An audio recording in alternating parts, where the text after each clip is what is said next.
Hi, hello, నమస్తే. ఈరోజు నేను చెప్పబోయే కథ సంపాతి కథ, సంపాతి పక్షి కథ. ఈ సంపాతి పక్షి గురించి మనం రీసెంట్గా మిరై మూవీలో కొన్ని సీన్స్ చూసాం. అయితే రామాయణంలో సంపాతి పక్షి యొక్క పాత్ర ఏంటి అనే కథని ఇప్పుడు మనం చూద్దాం. ఆ కథ నేను ఇప్పుడు చెప్తున్నాను. ఏంటి అని అంటే, ఒక కొండపైన ముసలిదైపోయిన ఒక పక్షి ఆహారం లేక నీరసించిపోయి ఎదురు చూస్తూ ఉంటుంది ఆహారం కోసం. అయితే ఎగిరి ఆహారాన్ని సంపాదించుకోవడానికి తన వయసుతో పాటు తన రెక్కలు కూడా తనకి సహకరించవు. ఎందుకనంటే తన రెక్కలు కాలిపోయి ఉంటాయి అన్నమాట. అయితే ఆహారం కోసం ఎదురు చూస్తూ ఉన్న సమయంలో ఒకరోజు అటువైపుగా వెళ్తున్న వానర సైన్యాన్ని చూస్తుంది.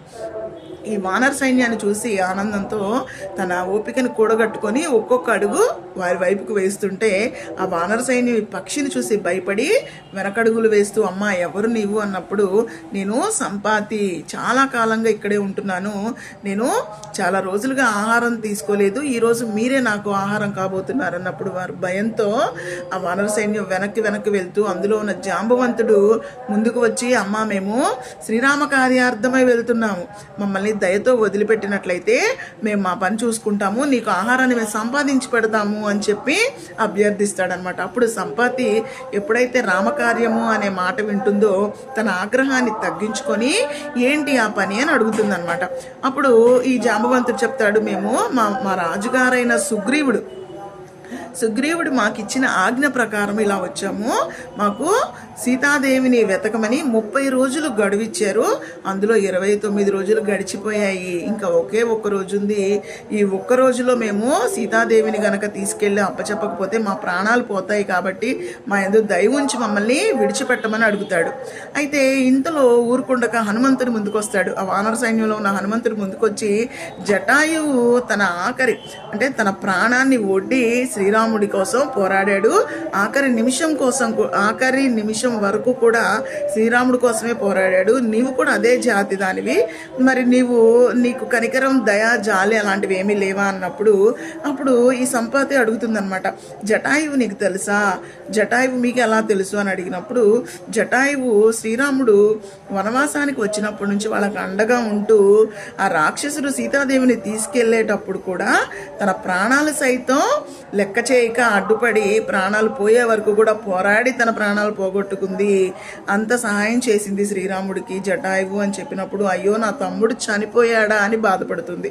అప్పుడు సంపాతిని జాంబవంతుడు అడుగుతాడు, జటాయువు నీకు తెలుసా అంటే, జటాయువు నా తమ్ముడు, చిన్నప్పుడు మేమిద్దరం ఆడుకునేటప్పుడు ఒక చిన్న పోటీ పెట్టుకొని ఎవరు ఎత్తు ఎగరగలరు అన్న పోటీలో ఎగురుతున్నప్పుడు సూర్యుని వద్దకు ఎగురుతూ నేను పైకి అని సూర్యుడి దగ్గరికి వెళ్ళేటప్పుడు నా తమ్ముడు ఆ సూర్యుని వేడికి ఎక్కడ పడిపోతాడో అని నేను నా రెక్కలు చాచి తనకి అడ్డం పెట్టినప్పుడు ఆ సూర్యుని వేడికి నా రెక్కలు కాలిపోయి స్పృహ కోల్పోయి నేను కింద పడిపోయాను. తర్వాత నా తమ్ముడు ఏమయ్యాడనే విషయం నాకు తెలియదు. చాలా కాలం తర్వాత నేను స్పృహ వచ్చి కళ్ళు తెరిచే లోపు నా తమ్ముడు నాకు కనిపించలేదు.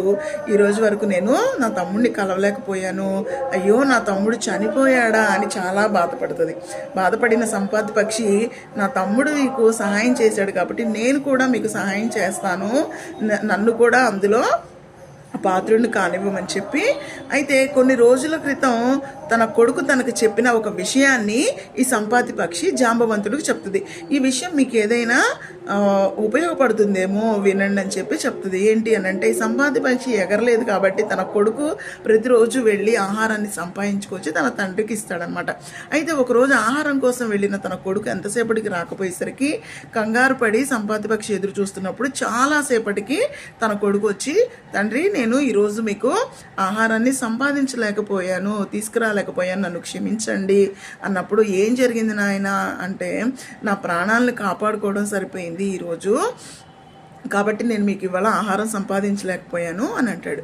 ఏం జరిగింది, నీ ప్రాణం నిలబడితే చాలు, ఆహారం లేకపోయినా పర్వాలేదు, ఏం జరిగింది అని సంపాతి అడిగినప్పుడు, ఆకాశంలో ఆహారం కోసం వెతుకుతున్నప్పుడు 10 తలల రాక్షసుడు నాకు ఎదురుగా ఎర్రటి నిప్పులు కురిపిస్తూ తన కళ్ళు మంటలు వెదజల్లుతూ, ఆ మంటల వేడికి నేను చనిపోవలసిన వాడిని తప్పించుకొని ప్రాణాలతో బయటపడ్డాను.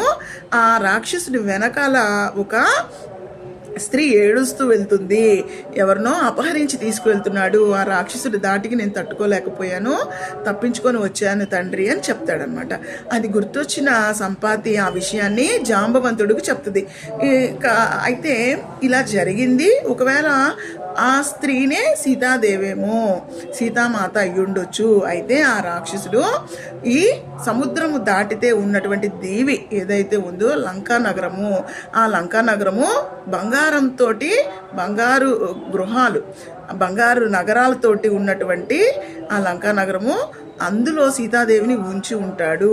కాబట్టి మీరు ఈ సముద్రాన్ని కనుక దాటి వెళ్ళగలిగితే మీకు సీతాదేవి కనిపిస్తుంది అని వాళ్లకు ఈ సందేశాన్ని, ఈ సలహాని, అంటే తనకు తెలిసిన విషయాన్ని, ఒక మార్గాన్ని చూపిస్తుంది సంపతి. ఆ మార్గాన్ని చూపించటం వల్ల తనలో తనకి తెలియకుండా, అంటే తన రెక్కలు ఏవైతే కాలిపోయి ఉన్నాయో, ఈ చెప్పే కొద్దికి ఒక్కొక్క విషయం వారికి చెప్పే కొద్దికి తన రెక్కలు మామూలుగా వచ్చేస్తాయంట. తనకి పోయిన శక్తి అంతా కూడా తిరిగి పుంజుకొని తన రెక్కలు కొత్తవిగా మారుతాయి. ఇంకా ఆ శక్తితోటి తను ఎంతో సంతోషపడి వారికి సహాయం చేస్తుందన్నమాట. వాళ్ళకి మార్గాన్ని చూపిస్తుంది, సీతాదేవిని వెతకటానికి మార్గాన్ని చూపిస్తుంది. కాబట్టి సంపాతి పక్షికి ఈ రామాయణంలో ఒక మంచి ప్రాముఖ్యత ఉంది. అయితే ఈ కథ